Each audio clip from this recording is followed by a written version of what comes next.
भाई अगर ज्यादा सो रहे हो तो तुम्हारी पोटेंशियल एनर्जी ज्यादा है, ज्यादा दौड़ रहे हो तो तुम्हारी काइनेटिक एनर्जी ज्यादा है। डाइपोल को जब फील्ड में रखेंगे तो क्या बनेगी उसकी काइनेटिक, क्या बनेगी उसकी पोटेंशियल, चलिए बात करते हैं इस वीडियो।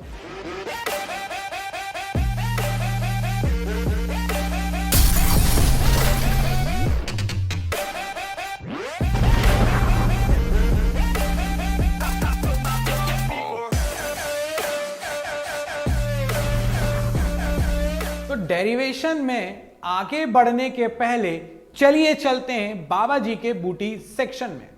बाबा की बूटी सेक्शन में आपका स्वागत है।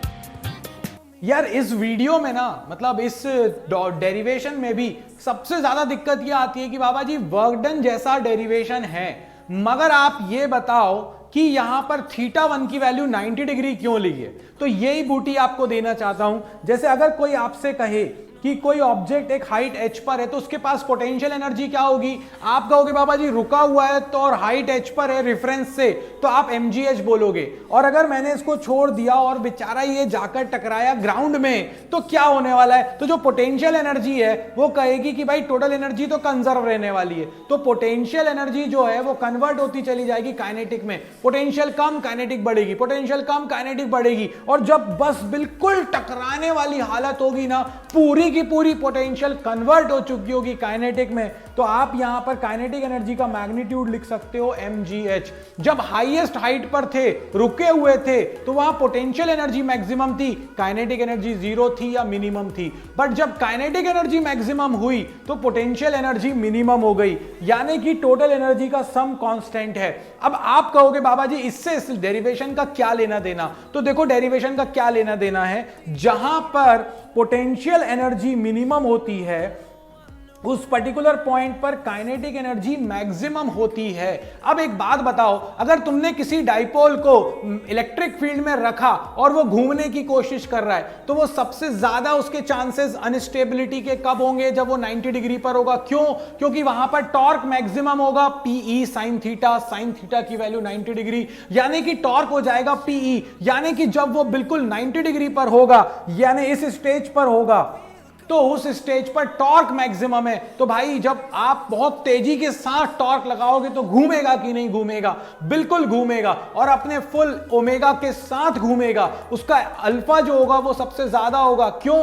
क्योंकि अपन लोग वो पुराने पाप tau is equal to I alpha, tau maximum I same है तो अल्फा मैक्सिमम हो जाएगा। तो उसके घूमने का जो एक्सेलरेशन होगा वो सबसे ज्यादा, और इसीलिए तुम्हें बताया मैंने, तुम्हारे दिमाग में घुसाया कि जहां पर काइनेटिक एनर्जी मैक्सिमम वहां पर पोटेंशियल एनर्जी मिनिमम, और वो मिनिमम ही मेरा रेफरेंस होगा। तो इसीलिए जब हमारा जो डाइपोल है वो 90 डिग्री का एंगल बना रहा है इलेक्ट्रिक फील्ड के साथ, उस केस में हमारा जो काइनेटिक एनर्जी होगा वो मैक्सिमम या पोटेंशियल एनर्जी मिनिमम, क्योंकि टाउ हमारा मैक्सिमम है, घुमाने वाला जो चीज है वो मैक्सिमम है, तो घूमेगा।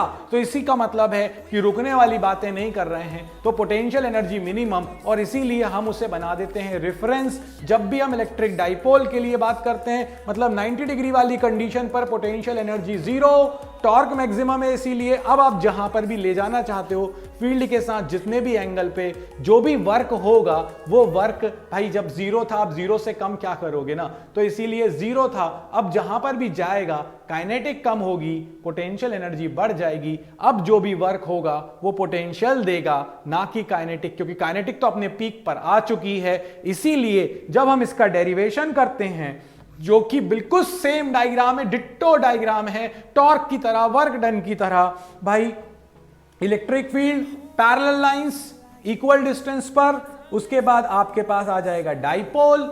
डाइपोल कितने एंगल पर है फील्ड के साथ? थीटा एंगल पर है। आप कहोगे work done in rotating, theta angle से रोटेट करने में कितना वर्क करा? Tau D theta. Last video अगर नहीं देखा हो तो देख लो, मैंने टाउ डी थीटा पर बहुत डिटेल में बात की है। अब जैसे ये हुआ मेरे पास, टॉर्क की वैल्यू रख दूंगा, बिल्कुल लास्ट डेरिवेशन है वर्क डन जैसा, PE sin थीटा आ जाएगा, इंटीग्रेट करेंगे। अब यहां पर सिर्फ एक ही जगह पर डिफरेंस है, टाउ डी थीटा में टाउ की वैल्यू रख दी तुमने, PE sin theta D theta. अब सिर्फ एक डिफरेंस है लिमिट का, जब अपन वर्क डन का डेरिवेशन करते हैं तो लिमिट होती है θ1 से θ2। जब हम यहां पर डेरिवेशन करेंगे तो θ1 बन गया 90 डिग्री। गौर से देखो ये बन गया 90 डिग्री, ऊपर वाला θ2 थीटा ही है। जब 90 डिग्री है तो हमारा रेफरेंस बोलता है पोटेंशियल एनर्जी 0 होगी और इसके बाद जो भी वर्क है वो पोटेंशियल एनर्जी के फॉर्म में स्टोर होता जाएगा। dw का इंटीग्रेशन हो गया w, लिमिट हो गई 0 से u, कहानी खत्म। PE बाहर, साइन थीटा का इंटीग्रेशन माइनस कॉस थीटा मेरे प्यारे भाइयों वालों, और जैसे ही माइनस कॉस थीटा हुआ लिमिट हो जाएगी 90 to 0, अपर लिमिट रख दी कॉस थीटा, माइनस बाहर कर दिया। बहुत डर लगता है मुझे माइनस से, मतलब नेगेटिव कोई भी चीज। अच्छा ही बताओ तुम्हारे नंबर जाएंगे तो तुम्हें कैसा लगेगा? कम, बहुत बुरा लगेगा। मैं अगर कहूं कि इतनी मेहनत कर रहा हूं और उसके बाद सब्सक्राइबर्स जो हैं वो उतने ही हैं, जिसको डिसलाइक करना है वो डिसलाइक कर रहा है, जिसको लाइक करना है वो लाइक कर रहा है, लाइक कम क्यों है? तो यार अंदर से एक नेगेटिविटी नहीं आती क्या? जब आप इतनी मेहनत कर रहे हैं तो चीजें उसी रिदम के साथ जानी चाहिए ना। तो यहां पर ये हो जाएगा कॉस थीटा अपर लिमिट और 90 डिग्री वो हो गई हमारे पास। जो सेकेंड वाली लिमिट थी लोअर लिमिट, cos 90 हो गया 0। वर्क आपके पास फॉर्मूला आ गया PE माइनस कॉस थीटा। और मैं अब आपको एक टेबल देने जा रहा हूं। अगर अपन देखें यहां पर तो ये मेरे पास हो गया क्वाड्रेंट 0 डिग्री, तो मेरे पास 0 डिग्री पर ये वैल्यू कितनी आएगी? cos 0 1, तो ये हो जाएगा माइनस पी। इसके जस्ट ऑपोजिट है 180 डिग्री, cos 180 होता है -1, तो माइनस माइनस हो जाएगा प्लस PE। cos 90 क्या होता है? 0, तो ये हो जाएगा 0, और 270 पर भी cos 0 होगा। तो देखो इधर माइनस पी 0 पे तो इधर प्लस पी, ऊपर 0 उसके जस्ट नीचे -0, -0 का क्या मतलब है? 0 ही रहेगा। तो इस तरह से ये हो गया हमारे पास पोटेंशियल एनर्जी का डेरिवेशन बहुत आसानी के साथ। इस वीडियो में बाबा जी की तरफ से इतना ही। शॉर्ट में पढ़ो, मस्त तरीके से पढ़ो, दिमाग को लगाकर पढ़ो, मजा आता रहेगा। और इसी तरह हम पढ़ते रहेंगे, मचाते रहेंगे। लाइक शेयर सब्सक्राइब करना गलती से भी मत भूलना। हमारा इंस्टा का हैंडल है बाबा का गैंग, और बाकी चैनल पर तो तुम मचा ही रहे हो। तो इस वीडियो में इतना ही। जय हो।